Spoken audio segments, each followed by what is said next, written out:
ಎಲೀಷನ ಮಹತ್ಕಾರ್ಯಗಳು. ಜೇಷಮ್ ಜೆಬೆದುರೈ. ಅಧ್ಯಾಯ 2. ಶೂನೇಮ್ಯನ ಮಗು. ಒಂದು ಸಾರಿ ಎಲೀಷನು ಶೂನೇಮಿಗೆ ಹೋದನು. ಅಲ್ಲಿನ ಒಬ್ಬ ಕೂಲಿನ ಸ್ತ್ರೀಯು ಅವನನ್ನು ತನ್ನ ಮನೆಯಲ್ಲಿ ಊಟ ಮಾಡಬೇಕೆಂದು ಒತ್ತಾಯಪಡಿಸಿದಳು. ಅಂದಿನಿಂದ ಅವನು ಆ ಮಾರ್ಗದಿಂದ ಹೋಗುವಾಗೆಲ್ಲ ಆ ಮನೆಯಲ್ಲೇ ಊಟ ಮಾಡುತ್ತಿದ್ದನು. 2 ಅರಸು 4:8-10. ಶೂನೇಮ್ಯಳು ಒಬ್ಬ ಕೂಲಿನ ಸ್ತ್ರೀ. ಅವಳ ಜೀವಿತದಲ್ಲಿ ಎಲ್ಲ ಸೌಕರ್ಯಗಳು ಇದ್ದಾಗಲೂ ಮಕ್ಕಳಿರಲಿಲ್ಲ. ಅವಳು ದೇವಸೇವಕನಾದ ಎಲೀಷನಿಗೆ ಮಾಡಿದ ಉಪಕಾರಕ್ಕಾಗಿ ಅವನು ಅವಳಿಗೆ ಪ್ರತ್ಯುಪಕಾರ ಮಾಡಲೆಂದು ಯೋಚಿಸಿದನು. ನೀನು ನನಗೆ ಮಾಡಿದ ಉಪಕಾರಕ್ಕೆ ಪ್ರತಿಯಾಗಿ ನಿನಗೇನು ಪ್ರತ್ಯುಪಕಾರ ಮಾಡಲಿ ಎಂದು ಕೇಳಿದನು. ಆಕೆಯು, ನಾನು ಸ್ವಕುಲದವರ ಮಧ್ಯದಲ್ಲಿ ಸುಖವಾಗಿದ್ದೇನೆ ಎಂದಳು. ಆದಾಗಲೂ ಎಲೀಷನು ಅವಳಿಗೆ ದೇವರ ವಾಕ್ಯವನ್ನು ತಿಳಿಸಿ, ಮುಂದಿನ ವರ್ಷದಲ್ಲಿ ನಿನಗೆ ಒಬ್ಬ ಮಗನಿರುವನು ಎಂದು ಆಶೀರ್ವದಿಸಿದನು. ಹಾಗೆಯೇ ಕರ್ತನು ಅವಳಿಗೊಬ್ಬ ಮಗನನ್ನು ಅನುಗ್ರಹಿಸಿದನು. ಅವನು ಬೆಳೆದು ದೊಡ್ಡವನಾದನು. ಒಂದು ದಿನ ಅವನು ತನ್ನ ತಂದೆಯ ಜೊತೆಯಲ್ಲಿ ಹೊಲಕ್ಕೆ ಹೋದಾಗ ಅವನಿಗೆ ಅಲ್ಲಿ ತಲೆನೋವು ಬಂದಿತ್ತು. ಅವನನ್ನು ಎತ್ತಿ ತಂದು ತಾಯಿಯ ಮಡಿಲಲ್ಲಿ ಮಲಗಿಸಿದಾಗ ಅವನು ಸತ್ತು ಹೋದನು. ಆ ಮೃತ ಶರೀರವನ್ನು ಆ ಸ್ತ್ರೀ ತೆಗೆದುಕೊಂಡು ಎಲೀಷನಿದ್ದ ಕೋಣೆಗೆ ಹೋಗಿ ಅವನ ಮಂಚದ ಮೇಲೆ ಮಲಗಿಸಿ ಕರ್ಮೆಲ್ ಬೆಟ್ಟದ ಮೇಲಿದ್ದ ಎಲೀಷನ ಬಳಿಗೆ ಓಡಿದಳು. ಎಲೀಷನು ಅವಳ ಬಳಿಗೆ ತನ್ನ ಆಳನ್ನು ಕಳುಹಿಸಿ, ನಿನಗೂ ನಿನ್ನ ಮಗನಿಗೂ ಕ್ಷೇಮವೋ ಕೇಳಿಕೊಂಡು ಬಾ ಎಂದು ಕಳುಹಿಸಿದನು. ಆಗ ಅವಳ ಮಗು ಸತ್ತು ಹೋಗಿರುವ ವಿಷಯ ಪ್ರವಾದಿಗೆ ತಿಳಿಯಿತು. ಅವಳು ಎಲೀಷನನ್ನು ತನ್ನ ಮನೆಗೆ ಕರೆದುಕೊಂಡು ಬರುತ್ತಾಳೆ. ಎಲೀಷನು ಆ ಮಗುವಿನ ಮೇಲೆ ಬೋರ್ಲು ಬಿದ್ದು ತನ್ನ ಬಾಯಿ ಕಣ್ಣುಗಳನ್ನು ಅವನಿಗೆ ಮುಟ್ಟಿಸಿದಾಗ ಆ ಮಗುವಿಗೆ ಜೀವ ಬಂದಿತ್ತು. 7 ಸಾರಿ ಸೀತು ಕಣ್ಣು ತೆರೆದನು. ಆ ಅಧ್ಯಾಯದಲ್ಲಿ ಶೂನೇಮ್ಯಳು ಆಶೀರ್ವಾದವನ್ನು ಹೊಂದಿಕೊಳ್ಳಲು ಎಲೀಷನಿಗೆ ಮಾಡಿದ 7 ಕಾರ್ಯಗಳ ವಿಷಯವಾಗಿ ಧ್ಯಾನಿಸೋಣ. 2 ಅರಸು 4:10 ಅಧ್ಯಾಯವನ್ನು ಓದಿ ನೋಡಿರಿ. ನಾವು ಅವನಿಗೋಸ್ಕರ ಮಾಳಿಗೆಯ ಮೇಲೆ ಒಂದು ಸಣ್ಣ ಕೋಣೆಯನ್ನು ಕಟ್ಟಿ ಅದರಲ್ಲಿ ಒಂದು ಮಂಚ, ಮೇಜು, ಕುರ್ಚಿ, ದೀಪಸ್ತಂಭ ಇವುಗಳನ್ನು ಇಡೋಣ. ಅವನು ಇಲ್ಲಿ ಬಂದಾಗೆಲ್ಲ ಅದರಲ್ಲಿ ವಾಸ ಮಾಡಲಿ ಎಂದಳು. 1. ಮಾಳಿಗೆ. ಮನೆಯ ಮೇಲಿನ ಮಹಡಿಯನ್ನು ಕುರಿತದ್ದು. ಪ್ರತ್ಯೇಕವಾಗಿರುವಂತಹ ಒಂದು ಸ್ಥಳ. ಎಲೀಷನಿಗೆ ಒಂದು ಹಳೆಯ ಕೊಠಡಿಯನ್ನು ಕೊಡಲಿಲ್ಲ. ಹೊಸದಾಗಿ ಕಟ್ಟಿದಂತಹ ಮಹಡಿಯ ಕೋಣೆಯನ್ನು ಕೊಡಲು ತೀರ್ಮಾನಿಸಿದಳು. ದಾನಿಯೇಲನಿಗೆ ಸಹ ಇಂತಹದೇ ಒಂದು ಮಹಡಿ ಇತ್ತು. ಪ್ರತಿದಿನವೂ ದಾನಿಯೇಲನು ತನ್ನ ಮಹಡಿಯ ಮೇಲಿನ ಕೊಠಡಿಯ ಕಿಟಕಿಗಳನ್ನು ತೆರೆದು ಯೆರೂಸಲೇಮಿನ ಕಡೆಗೆ ಮುಖ ಮಾಡಿ ದಿನಕ್ಕೆ 3 ಆವರ್ತಿ ಪ್ರಾರ್ಥಿಸುತ್ತಿದ್ದನು. ಒಂದು ವೇಳೆ ಈ ಶೂನೇಮ್ಯಳು ಎಲೀಷನು ಮಹಡಿಯ ಮೇಲಿನ ಈ ಕೋಣೆಯಲ್ಲಿದ್ದರೆ ಸುಲಭವಾಗಿ ಯೆರೂಸಲೇಮನ್ನು ನೋಡಬಹುದು ಎಂದು ನೆನೆಸಿರಬಹುದು. ಆದುದರಿಂದಲೇ ಈ ಕೋಣೆಯನ್ನು ಕೊಟ್ಟಿರಲೂಬಹುದು. ಈ ಕೋಣೆ ಪ್ರಾರ್ಥಿಸಲು ಅನುಕೂಲವಾಗಿರುತ್ತದೆ. ಕರ್ತನು ನೋಹನಿಗೆ ಒಂದು ನಾವೆಯನ್ನು ಸಿದ್ಧ ಮಾಡಲು ಹೇಳಿದನು. ಅದರಲ್ಲಿ ಒಂದು ಮೇಲ್ಮಹಡಿಯನ್ನು ಕಟ್ಟಲು ಹೇಳಿದನು. ಆದಿಕಾಂಡ 6:16. ತೆರೆದ ಮಹಡಿ ಇಲ್ಲದೆ ಹೋದರೆ ನಾವೆಯಲ್ಲಿ ಬೆಳಕು ಕಂಡು ಬರುವುದಿಲ್ಲ. ಪ್ರಾಣಿ ಪಕ್ಷಿಗಳು ಸಂಚರಿಸುವ ಸ್ಥಳದಲ್ಲಿ ದುರ್ವಾಸನೆ ಬೀರುತ್ತದೆ. ಗಾಳಿ ಬೆಳಕು ಬರುವುದಿಲ್ಲ. ಲೋಕ ಪ್ರಕಾರವಾದ ಸಾಧಾರಣ ಮನೆಗಳಲ್ಲಿ ವಾಸಿಸುವಾಗ ಈ ರೀತಿಯ ಪ್ರಾರ್ಥಿಸಲು ಅನುಕೂಲವಾದಂತಹ ಮೇಲ್ಕೋಣೆಯನ್ನು ನಿನಗೆ ಅವಶ್ಯ. ಜೇನುಗೂಡನ್ನು ನೋಡಿರಿ. ಬಹಳ ಕೋಣೆಗಳಿದ್ದರೂ ಮೇಲಿನ ಕೋಣೆಗಳಲ್ಲಿ ಜೇನುತುಪ್ಪ ಶೇಖರವಾಗಿರುತ್ತದೆ. ದೇವರೊಂದಿಗೆ ಸಂಚರಿಸುವವರು ಜೇನಿಗಿಂತಲೂ ಮಧುರವಾದ ಕರ್ತನ ನುಡಿಗಳಲ್ಲಿ ಆನಂದಿಸುತ್ತಾರೆ. ದೇವ ಮಗುವೆ, ನಿನ್ನ ಪ್ರಾರ್ಥನೆಯ ಸಮಯದಲ್ಲಿ ಅನುದಿನವೂ ದೇವರ ಮಹಿಮೆಯನ್ನು ರುಚಿಸುವೆಯಾ? 2. ಚಿಕ್ಕ ಕೋಣೆ. ಆ ಮಹಡಿಯಲ್ಲಿ ಶೂನೇಮ್ಯಳು ಒಂದು ಚಿಕ್ಕ ಕೋಣೆಯನ್ನು ಕಟ್ಟಿಸಿಕೊಟ್ಟಿದ್ದಳು. ಚಿಕ್ಕ ಕೋಣೆಯು ಆಜ್ಞೆಗೆ ವಿಧೇಯರಾಗುವ ಜೀವನವನ್ನು ಕುರಿತು ಸೂಚಿಸುತ್ತದೆ. ನನ್ನ ಮೊದಲಗಿತ್ತಿಯು ಅಗುಳಿ ಹಾಕಿದ ಉದ್ಯಾನ ಬೇಲಿಯೊಳಗಿನ ಬುಗ್ಗೆ ಮುಚ್ಚಿ ಮುದ್ರಿಸಿದ ಬಾವಿ ಎಂದು ಪರಮಗೀತದಲ್ಲಿ ವರ್ಣಿಸಲಾಗಿದೆ. ಚಿಕ್ಕ ಕೋಣೆಗೆ 4 ಗೋಡೆಗಳಿರುತ್ತವೆ. ಆ 4 ಗೋಡೆಗಳು ನಮಗೆ ಕೋಟೆಯಾಗಿರುತ್ತವೆ. ಕೋಟೆಯಾಗಿ ನಿಮ್ಮನ್ನು ಸಂರಕ್ಷಿಸುವುದು ಮಾತ್ರವಲ್ಲ, ನಮ್ಮನ್ನು ಲೋಕದಿಂದ ಪ್ರತ್ಯೇಕಿಸುತ್ತದೆ. ದೇವ ಮಗುವೆ, ಕ್ರಿಸ್ತನಿಂದ ಹೊಂದಿಕೊಂಡಿರುವ ನೀನು ಲೋಕದಿಂದ ಪ್ರತ್ಯೇಕಿಸಲ್ಪಟ್ಟು ಹೊಸ ಜೀವಿತವನ್ನು ನಡೆಸಬೇಕು. ಹೇಗೂ ಜೀವನ ನಡೆಸುವುದು ಎಂಬುದಾಗಿ ಅಲ್ಲ, ಕರ್ತನ ಆಜ್ಞೆಗೆ ವಿಧೇಯರಾಗಿ ದೇವರ ವಾಕ್ಯದಂತೆ ಜೀವಿಸಲು ನಿನ್ನನ್ನು ಒಪ್ಪಿಸಿಕೊಡಬೇಕು. ಲೋಕದವರನ್ನು ಮೆಚ್ಚಿಸುವಂತಹ ವೇಷವನ್ನು ಧರಿಸದೆ ದೇವರ ಚಿತ್ತಕ್ಕನುಸಾರವಾಗಿ ಪರಿಪೂರ್ಣವಾಗಿ ನಿನ್ನನ್ನು ಕ್ರಿಸ್ತನಿಗೆ ಒಪ್ಪಿಸಿಕೊಡಬೇಕು. ಅಂದು ಶಿಷ್ಯರು ಒಂದು ಕೋಣೆಯಲ್ಲಿ ಅಡಗಿ ಕುಳಿತಿದ್ದರು. ಯೆರೂಸಲೇಮಿನಲ್ಲಿದ್ದ ಒಂದು ಮಹಡಿಯ ಮೇಲಿನ ಕೋಣೆ, ಅದು ಮುಚ್ಚಲ್ಪಟ್ಟಿತ್ತು. ಕಿಟಕಿಗಳು ಮುಚ್ಚಲ್ಪಟ್ಟಿದ್ದರೂ ಯೇಸು ಒಳಗೆ ಬಂದು ಶಿಷ್ಯರನ್ನು ನೋಡಿ, ನಿಮಗೆ ಸಮಾಧಾನವಾಗಲಿ ಅಂದನು. ದೇವ ಮಗುವೆ, ಕ್ರಿಸ್ತನನ್ನು ನಂಬದೇ ಇರುವಂತಹ ಲೋಕದ ಜನರಿಗಾಗಿ ನಿನ್ನ ಬಾಗಿಲುಗಳು ಮುಚ್ಚಲ್ಪಡಲಿ. ಆಗ ಕರ್ತನು ನಿನ್ನ ಬಳಿಗೆ ಬರುತ್ತಾನೆ, ನಿನಗೆ ನಿಶ್ಚಯವಾಗಿ ಸಮಾಧಾನವನ್ನು ಕೊಡುತ್ತಾನೆ. 3. ಮಂಚು ವಿಶ್ರಾಂತಿಯನ್ನು ಸಮಾಧಾನವನ್ನು ಕೊಡುತ್ತದೆಂದು ಸೂಚಿಸುತ್ತದೆ. ಕ್ರಿಸ್ತನು ಕೊಡುವ ಸಮಾಧಾನ, ಶಾಂತಿ ಬೇರೆ ಯಾರಿಗೂ ಕೊಡಲು ಸಾಧ್ಯವಾಗದು. ಕಷ್ಟಪಟ್ಟು ಭಾರ ಹೊರುವವರೇ, ನೀವೆಲ್ಲರೂ ನನ್ನ ಬಳಿಗೆ ಬನ್ನಿರಿ, ನಾನು ನಿಮಗೆ ವಿಶ್ರಾಂತಿ ಕೊಡುತ್ತೇನೆ ಎಂದು ಯೇಸು ಪ್ರೀತಿಯಿಂದ ಕರೆಯುತ್ತಿದ್ದಾನೆ. ಆತನು ಶಿಲುಬೆಯ ಮೇಲೆ ಸುರಿಸಿದ ರಕ್ತದಿಂದ ತಾನು ಸಮಾಧಾನವನ್ನುಂಟು ಮಾಡಿ ಭೂಪರಲೋಕಗಳಲ್ಲಿರುವ ಸಮಸ್ತವನ್ನು ಆತನ ಮೂಲಕ ಸಂಧಾನಪಡಿಸಿಕೊಳ್ಳಬೇಕೆಂತಲೂ ನಿಷ್ಕರ್ಷೆ ಮಾಡಿದನು. ಕೊಲೊಸ್ಸೆ 1:20. ಆದುದರಿಂದಲೇ ಕ್ರಿಸ್ತನು ನಮ್ಮನ್ನು ನೋಡಿ ಹೇಳುತ್ತಿದ್ದಾನೆ, ನನ್ನಲ್ಲಿರುವಂತಹ ಶಾಂತಿಯನ್ನು ನಿಮಗೆ ಕೊಡುತ್ತೇನೆ, ನಿಮ್ಮ ಹೃದಯವು ಕಳವಳಗೊಳ್ಳದಿರಲಿ. ಯೋಹಾನ 14:27. ಯೇಸುವಿನ ಜೀವಿತವೆಲ್ಲ ವಿಶ್ರಾಂತಿಯನ್ನು ಸಮಾಧಾನವನ್ನು ಕೊಡುವುದೇ ಆಗಿತ್ತು. ಒಂದು ಮಂಚದಲ್ಲಿ ಮಲಗಿ ನಿದ್ರಿಸುವ ಹಾಗೆ ಕ್ರಿಸ್ತನು ಹಡಗಿನ ಕೆಳಭಾಗದಲ್ಲಿ ಹೋಗಿ ಸಮಾಧಾನವಾಗಿ ಮಲಗಿ ನಿದ್ರಿಸುತ್ತಿದ್ದನು. ಎಷ್ಟು ಹೋರಾಟಗಳು, ಶೋಧನೆಗಳು ಆತನ ಮೇಲೆ ಅಲೆಗಳಂತೆ ಬಡಿದರೂ ಕೂಡ ಆತನು ಸಮಾಧಾನವನ್ನು ಕಳೆದುಕೊಳ್ಳಲಿಲ್ಲ. ದೇವ ಮಗುವೆ, ನಿನ್ನ ಸಮಾಧಾನವನ್ನು ಕಾಪಾಡಿಕೊ. 4. ಮೇಜು. ಶೂನೇಮ್ಯಳು ಎಲೀಷನಿಗೆ ಒಂದು ಮೇಜನ್ನು ಕೂಡ ಸಿದ್ಧಪಡಿಸಿಕೊಟ್ಟಳು. ಮೇಜಿನ ಮೇಲೆ ಸತ್ಯವೇದವನ್ನಿಟ್ಟು ಓದುವುದು, ಧ್ಯಾನಿಸುವುದು ಎಷ್ಟು ಭಾಗ್ಯಕರವಾದದ್ದು.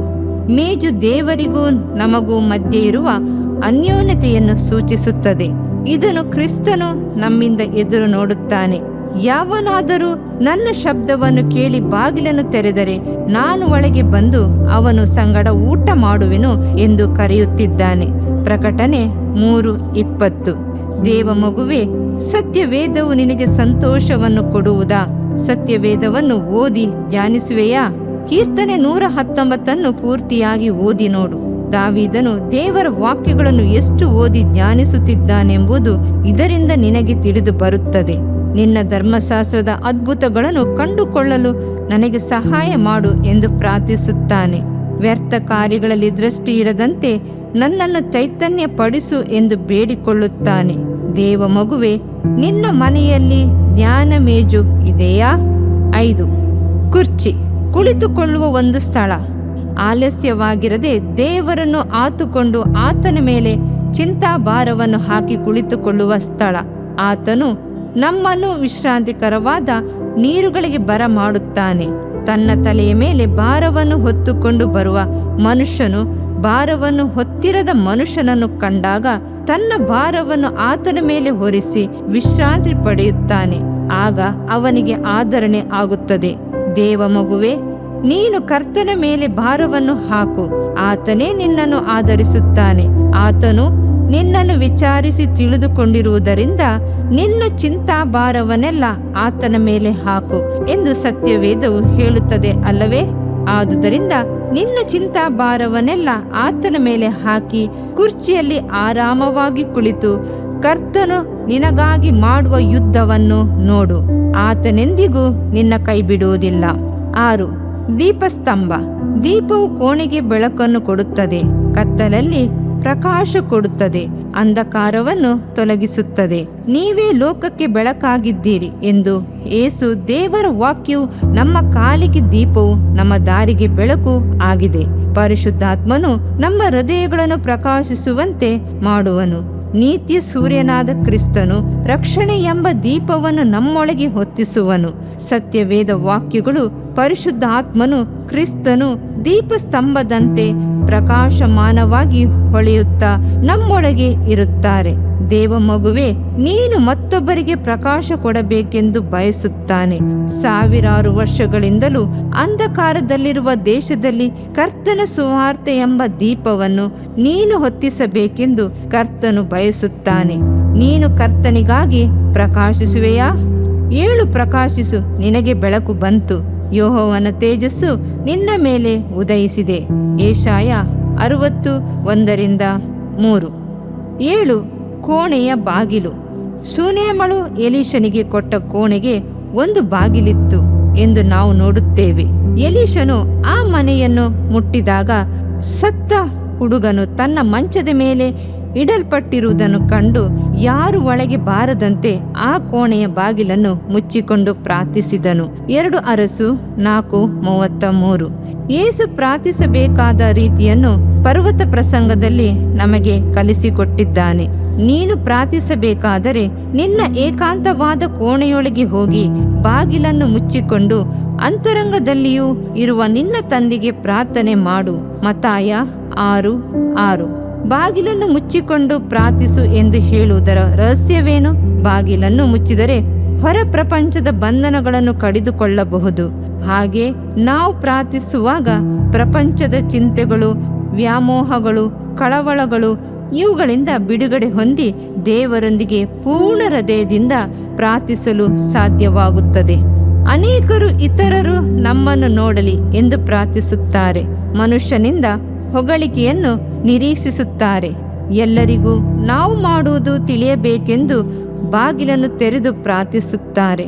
ಇಂಥವರಿಗೆ ಪರಲೋಕದಲ್ಲಿ ಫಲ ದೊರೆಯುವುದಿಲ್ಲ. ದಾನ ಧರ್ಮಗಳನ್ನು ಮಾಡಿದರೂ, ಉಪವಾಸ ಪ್ರಾರ್ಥನೆಗಳನ್ನು ಮಾಡಿದರೂ ಹೇಗಾದರೂ ಸರಿ, ಬಾಗಿಲನ್ನು ಮುಚ್ಚಿ ಪ್ರಾರ್ಥಿಸಿರಿ. ಅಂತರಂಗದಲ್ಲಿ ನಡೆಯುವುದನ್ನು ನೋಡುವ ನಿನ್ನ ದೇವರು ನಿನಗೆ ಫಲ ಕೊಡುವನು. ಆಗ ಮಾತ್ರ ಕರ್ತನಿಂದ ಆಶೀರ್ವಾದಗಳನ್ನು ಹೊಂದಬಹುದು. ದೇವ ಮನುಷ್ಯನಾದ ಎಲೀಷನಿಗಿಂದೆ ಶೂನೇಮಳು ಆ ಕೋಣೆಯನ್ನು ಕಟ್ಟಿಸಿಕೊಟ್ಟುದರಿಂದಲೇ 2 ಅದ್ಭುತಗಳನ್ನು ಹೊಂದಿಕೊಂಡಳು. ಮೊದಲನೇದಾಗಿ ಬಂಜೆಯಾಗಿದ್ದ ಅವಳಿಗೆ ಮಗು ಹುಟ್ಟಿತು. ಎರಡನೇದಾಗಿ ಸತ್ತಿದ್ದ ಮಗನು ಬದುಕಿದನು. ಮಾತ್ರವಲ್ಲ, ಸತ್ಯವೇದದಲ್ಲಿ ಅತಿ ಅಮೂಲ್ಯವಾದ ಒಂದು ಸ್ಥಳ ದೊರಕಿತ್ತು. ದೇವ ಸೇವಕರಿಗೆ ನೀವು ಮಾಡುವ ಒಂದೊಂದು ಕಾರ್ಯಗಳನ್ನು ಕರ್ತನು ನೋಡಿ ಈ ಮೂಲಕವಾಗಿ ಸಹಾಯ ಮಾಡುವವರನ್ನು ಆಶೀರ್ವದಿಸುತ್ತಾನೆ. ಈ ಚಿಕ್ಕವರಲ್ಲಿ ಒಬ್ಬನಿಗೆ ನೀವೇನು ಮಾಡಿದಿರೋ ಅದನ್ನು ನನಗೂ ಮಾಡಿದ ಹಾಗಾಯಿತು ಎಂದು ಕರ್ತನು ಅನ್ನುತ್ತಾನೆ. ಎಲೀಷನು ಒಬ್ಬ ಪ್ರವಾದಿಯನ್ನು ಸೇರಿಸಿಕೊಳ್ಳುವವನು ನನ್ನನ್ನು ಸೇರಿಸಿಕೊಳ್ಳುವನಾಗಿದ್ದಾನೆ. ಮಕ್ಕಳು ಕರ್ತನಿಂದ ದೊರೆತ ಬಹುಮಾನವಲ್ಲವೇ? ಈ ಸ್ವಾಸ್ಯವು ಸತ್ಯವೇದದಲ್ಲಿ ಅದ್ಭುತವಾಗಿಯೂ ಈಗಲೂ ಕಾಣುತ್ತಲೇ ಇದೆ. ಪ್ರವಾದಿಯಾದ ಯೆಶಾಯನು ಹೀಗೆ ಹೇಳುತ್ತಾನೆ, ಆಹಾ, ನಾನು ನನಗೆ ಯೆಹೋವನು ದಯಪಾಲಿಸಿರುವ ಮಕ್ಕಳು ಚಿಯೋನ್ ಪರ್ವತದಲ್ಲಿ ವಾಸವಾಗಿರುವ ಸೇನಾಧೀಶ್ವರನಾದ ಯೆಹೋವನಿಂದುಂಟಾದ ಗುರುತುಗಳಾಗಿಯೂ ಅದ್ಭುತಗಳಾಗಿಯೂ ಇಸ್ರಾಯೇಲರ ಮಧ್ಯದಲ್ಲಿದ್ದೇವೆ. ಯೆಶಾಯ 8:18. ದೇವ ಮಗುವೆ, ನಿನ್ನನ್ನು ನಿನ್ನ ಮಕ್ಕಳನ್ನು ಕುರಿತು ಈ ರೀತಿಯ ಸಾಕ್ಷಿಗಳಾಗಿವೆಯಾ? ನಿನ್ನ ಕುಟುಂಬವು ಕರ್ತನಿಗೆ ಅದ್ಭುತವಾದ ಸಾಕ್ಷಿಯಾಗಿದೆಯಾ? ಯೋಚಿಸಿ ನೋಡಿರಿ. ಶೂನೇಮಳ ಬಳಿಯಲ್ಲಿ ಇನ್ನೊಂದು ವಿಶೇಷವನ್ನು ನಾವು ಕಾಣಬಹುದು. ಅವಳು ದೇವ ಸೇವಕನನ್ನು ಉಪಚರಿಸುವುದು ಮಾತ್ರವಲ್ಲ, ದೇವರಲ್ಲಿ ನಂಬಿಕೆ ಇಟ್ಟವಳಾಗಿದ್ದಳು. ಆದುದರಿಂದಲೇ ಅವಳು ತನ್ನ ಮನೆಯ ಬಾಗಿಲನ್ನು ಮುಚ್ಚಿ ಗಂಡನಿಗೂ ತಿಳಿಸದೆ ದೇವರ ಸೇವಕನನ್ನು ಕಾಣಲು ಓಡಿದಳು. ಅವಳ ವಿಶ್ವಾಸವು ಹೊಗಳತಕ್ಕದ್ದೇ. ನಂಬಿಕೆಯಿಂದಲೇ ಸ್ತ್ರೀಯರು ತಮ್ಮವರನ್ನು ಬದುಕಿಸಿಕೊಂಡರು ಎಂದು ಓದುತ್ತೇವೆ. ದೇವ ಮಗುವೆ, ನೀನು ಕೂಡ ನಂಬಿಕೆಯಿಂದ ದೇವ ಮಹಿಮೆಯನ್ನು ಹೊಂದುವಿ. ಶೂನೇಮಳ ಮನೆಯಲ್ಲಿ ನಡೆದ ಅದ್ಭುತವು ನಿನ್ನ ಮನೆಯಲ್ಲಿಯೂ ನಡೆಯಲು ಸಾಧ್ಯವಿದೆ. ಆ ನಂಬಿಕೆ ಎಂಬ ಅಗ್ನಿಯನ್ನು ಕರ್ತನು ನಿನ್ನ ಹೃದಯದಲ್ಲಿಯೂ ಹೊತ್ತಿಸಲಿ. ಎಲೀಷನ ದೇವರು ಈಗಲೂ ಸತ್ತವರನ್ನು ಬದುಕಿಸಲು ಶಕ್ತನಾಗಿರುತ್ತಾನೆ. ಆತನು ಭೂಮಿಯಲ್ಲಿ ಜೀವಿಸುತ್ತಿದ್ದ ದಿನಗಳಲ್ಲಿ ಎಲೀಷನಂತೆ ಕಷ್ಟಪಟ್ಟು ಸತ್ತವರನ್ನು ಬದುಕಿಸಬೇಕಾಗಿರಲಿಲ್ಲ. ಯೌವನಸ್ಥನೇ ಏಳು ಎಂದನು. ಲಾಜರನೇ ಎದ್ದು ಹೊರಗೆ ಬಾ ಎಂದನು. ಚಿಕ್ಕ ಬಾಲಕಿಯ ಬಳಿ ಬಂದು ತಲಿಡಾಕೂಮ್ ಎಂದನು. ನಾಯ್ನೂರಿನ ವಿಧವೆಯ ಮಗನು ಎದ್ದು ಬಂದನು. ಕರ್ತನು ಈಗಲೂ ಸತ್ತವರನ್ನು ಬದುಕಿಸಲು ಶಕ್ತನಾಗಿರುತ್ತಾನೆ. ಆತನ ಹಸ್ತ ರಕ್ಷಿಸಲಾರದಷ್ಟು ಮೋಟುಗೈಯಲ್ಲ. ಶರೀರದ ಮರಣ ಮಾತ್ರವಲ್ಲ, ಆತ್ಮೀಕ ಮರಣದಿಂದಲೂ ಬದುಕಿಸಲು ಶಕ್ತನಾಗಿರುತ್ತಾನೆ. ಅಪೊಸ್ತಲನಾದ ಪೌಲನು ಹೀಗೆ ಬರೆಯುತ್ತಾನೆ: ಪಾಪಗಳ ಅಪರಾಧಗಳ ದೆಸೆಯಿಂದ ಸತ್ತವರಾಗಿದ್ದ ನಿಮ್ಮನ್ನು ಕ್ರಿಸ್ತನೊಂದಿಗೆ ಬದುಕಿಸಿದ್ದಾನೆ.